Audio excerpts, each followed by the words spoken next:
This is what environmentalism has become, finding little ways, one after another, to take things that worked fine and to make them worse than they were before, totally arbitrarily. On January 3rd, 2019, something unthinkable happened at Jeff Bezos' newsletter, which is formerly known as the Washington Post. At the time, the paper was furiously obsessing over every detail of the Russiagate hoax, but amid all the chaos and the P-tape stuff, one man managed to write a worthwhile opinion piece for the Washington Post, and it was a bit like Monet somehow managing to create a decent painting, even though he was pretty much blind. The piece I'm talking about was written by a guy named Sonny Bunch, and here was the headline: "Environmentalists make good movie villains because they want to make your real life worse." And the op-ed goes through a number of examples from Thanos, right? In Avengers: Infinity War, to King Orm in Aquaman, to Samuel L. Jackson's character in The Kingsman. All movies that I have not seen. And in all these cases, apparently, the villain is motivated by some strain of environmentalism. The Aquaman villain guy was angry about trash being dumped in the water, apparently. Now, admittedly, we're not talking about groundbreaking journalism, but by the Washington Post standards, this is profoundly insightful stuff. And I was reminded of this article recently when I saw this headline from Axios the other day. Quote, "EPA administrator targets stop-start vehicle tech. Everyone hates it." The article explains, quote, "Trump administration is targeting climate technology that automatically turns a vehicle's engine off when it's stopped to save fuel. Stop-start technology has become a common feature in new vehicles as a way to save a few bucks on gas and reduce emissions. Advocates like it because it helps combat climate change, but critics find it irritating." The article quotes EPA Administrator Lee Zeldin as saying, quote, "Stop-start technology where your car dies at every red light so companies get a climate participation trophy. EPA approved it and everyone hates it, so we're fixing it." Now, currently, the EPA incentivizes automakers to implement stop-start technology by providing them with fuel economy credits. As of 2023, more than 65% of vehicles are equipped with this system, so there's a good chance that unless you're driving an electric car or a hybrid, your car has some kind of start-stop functionality.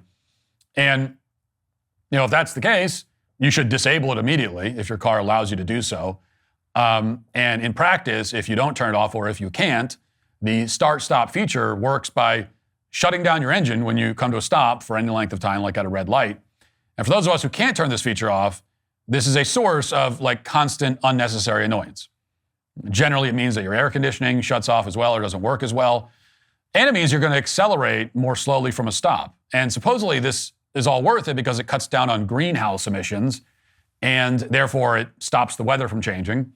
And as an added bonus, it'll potentially save you a couple of dollars when you fill up your tank, supposedly.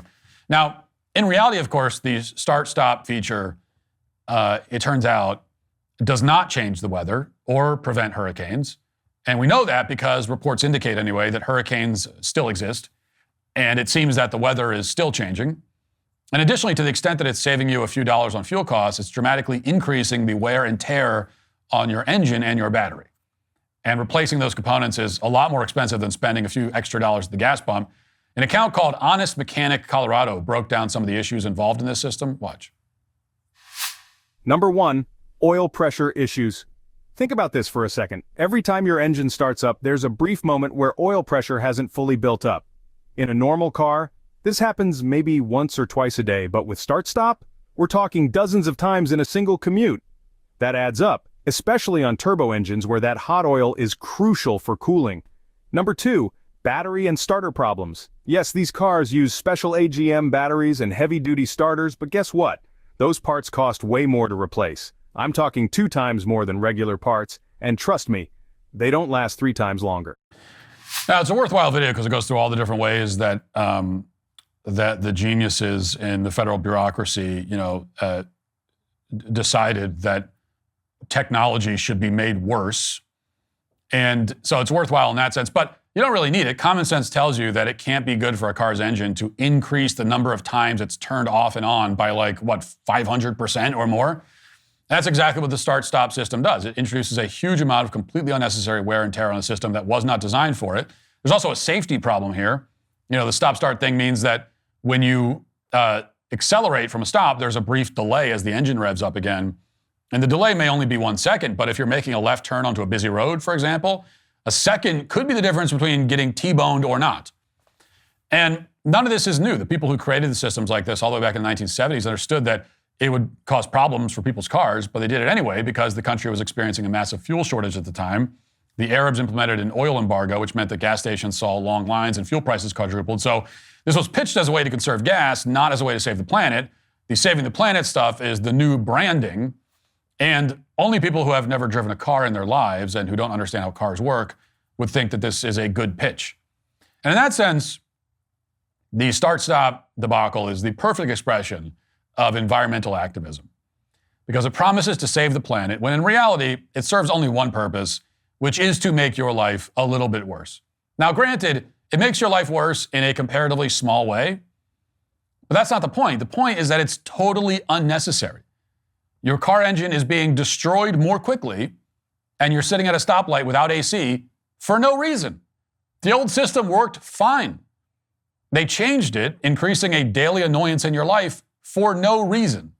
And this is what environmentalism has become, just finding, it's what it always has been, finding little ways, one after another, to take things that worked fine and to make them worse than they were before, totally arbitrarily.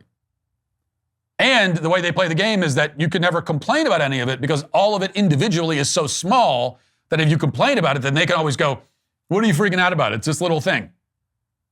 Yeah, but why? It's a little thing, but why did you do it? There was no reason for it. And we've seen a lot of efforts like this, from the attempts to ban gas stoves to banning disposable plastic bags, to the crusade against plastic straws. In the case of plastic straws, as we previously discussed, a 9-year-old boy came up with data basically out of his own imagination, suggesting that these straws are somehow a major threat to civilization, and everyone just went with it. The next thing you know, you're drinking out of a paper straw that dissolves inside the drink. A small thing. It's like the smallest thing, but why? Why can't I just use the straws that actually work? Those were fine. But they made the change and introduced another little annoyance into your life for no reason. It would be like imagine if one day the powers that be decided that every chair manufacturer in America has to make chairs that have one leg slightly shorter than the others. And imagine that the reason for this policy is something totally fantastical and just made up. Maybe they determined that sitting on a wobbly chair helps to ward off evil, invisible fairies or something. I don't know. Now imagine that as a result, every chair you sit in is a little bit wobbly.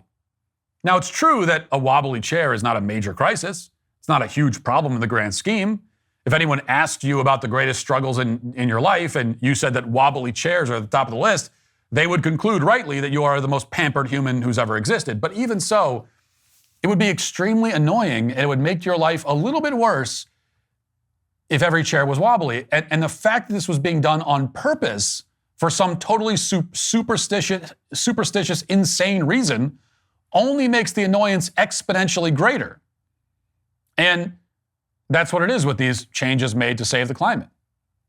They are very often small annoyances being imposed on us for insane and superstitious reasons, and that just makes it worse.